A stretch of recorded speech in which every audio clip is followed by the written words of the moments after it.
లోక్సభ ఎన్నికల్లో రాష్ట్రంలో 10 నుంచి 12 ఎంపీ సీట్లను బీఆర్ఎస్ గెలుచుకుంటే ఏడాదిలోపే కేసీఆర్ మళ్లీ రాష్ట్ర రాజకీయాలను శాసించే రోజు వస్తుందని బీఆర్ఎస్ వర్కింగ్ ప్రెసిడెంట్ కె తారక రామారావు వ్యాఖ్యానించారు. 70 ఏళ్ల వయసులో తుంటి విరిగిన బిడ్డ జైల్లో ఉన్నా నమ్మిన వాళ్ళు మోసం చేసి వేరే పార్టీలోకి వెళ్తున్నా కూడా కేసీఆర్ బస్సు యాత్ర పేరిట జనంలో తిరుగుతున్నారని చెప్పారు. తల్లి లాంటి పార్టీకి కష్టం వచ్చినప్పుడు పంచాయతీలు ఏమైనా ఉంటే పక్కన పెట్టి అండగా నిలవాలని కోరారు. హైదరాబాద్ ఉమ్మడి రాజధాని గాని కేంద్ర పాలిత ప్రాంతం గాని కాకుండా అడ్డుకునే శక్తి బీఆర్ఎస్ కు మాత్రమే ఉందని కేటీఆర్ పేర్కొన్నారు. రాజ్యాంగాన్ని మార్చకుండా అడ్డుకునే శక్తి కూడా బీఆర్ఎస్ కే ఉందన్నారు.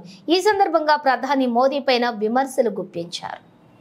రాంగరాంగిడికి వచ్చినప్పుడు మానకొండూరు నుండి ఆ సస్పెన్షన్ బ్రిడ్జ్ దిక్కు చూసినా, మానేరు రివర్ ఫ్రంట్ పనులు ఎంత దాకా వచ్చినాయో చూసినా, ఎక్కడేసిన గొంగలు అక్కడనే ఉన్నట్టు అట్లనే పాడైంది. నిజానికి వర్క్ చేసే సీజన్ ఇది. వర్షాకాలం లోపలనే పని పూర్తి చేయొచ్చు. గంగుల కమలాకర్ ఈరోజు ప్రభుత్వంలో ఉండింటే, మన ప్రభుత్వం ఉంటే ఈ పాటికి కరీంనగర్ ఇవాళ బ్రహ్మాండంగా అంతర్జాతీయ నగరాలతో పోటీ పడే స్థాయిలో కమలాకర్ ఎంబడబడి రివర్ ఫ్రంట్ పూర్తి చేస్తుండే. అవన్నీ చూసుకుంటా లోపల దాకా వచ్చినాక నాకు ఒకటే అనిపించింది. కమలాకర్ అన్న దగ్గర రాగానే నేను అడిగిన, అన్నా పోయినసారి అన్నావు కదా మన కార్పొరేటర్లను వాడోగొడు వీడోగొడు పోలీసు వాడు వేధిస్తున్నాడు, కేసులు పెడుతున్నారు, నాయకులను కూడా ఇబ్బందులు పెడుతున్నారు అన్నావు కదా, ఎట్లున్నది పరిస్థితి అన్నా. గట్లే ఉందన్నా, కొన్ని కోర్టు ఆర్డర్లు తెచ్చినాం కానీ ఇంకా కూడా వీళ్ళ నగరాలు కొన్ని అట్లే ఉన్నాయి, తగ్గుతలేవనే మాట చెప్పిండు. నేను మీ అందరికీ ఒకటే విజ్ఞప్తి చేస్తా ఉన్నా, ప్రజాస్వామ్యంలో ప్రజాశక్తికి మించిన శక్తి లేదు. ప్రజాశక్తికి మించిన శక్తి లేదు. నిన్నటిదాకా మీ వెనకాల మరి చాలా సున్నితంగా మృదువుగా ప్రేమగా తిరిగిన పోలీస్ అధికారులు ఇవాళ కాంగ్రెస్ గవర్నమెంట్ రాగానే తోకాడిస్తా ఉన్నారు, ఇష్టం వచ్చినట్టు వ్యవహారం చేస్తా ఉన్నారు. నాకంటే బాగా మీకే తెలుసు. మీ అందరికీ నేను ఒక చిన్న ఉపాయం చెప్తా. మొత్తం మళ్ళీ పూర్వ రోజులు రావాలి అంటే మనం చేయాల్సింది ఒకటే ఒక్క పని.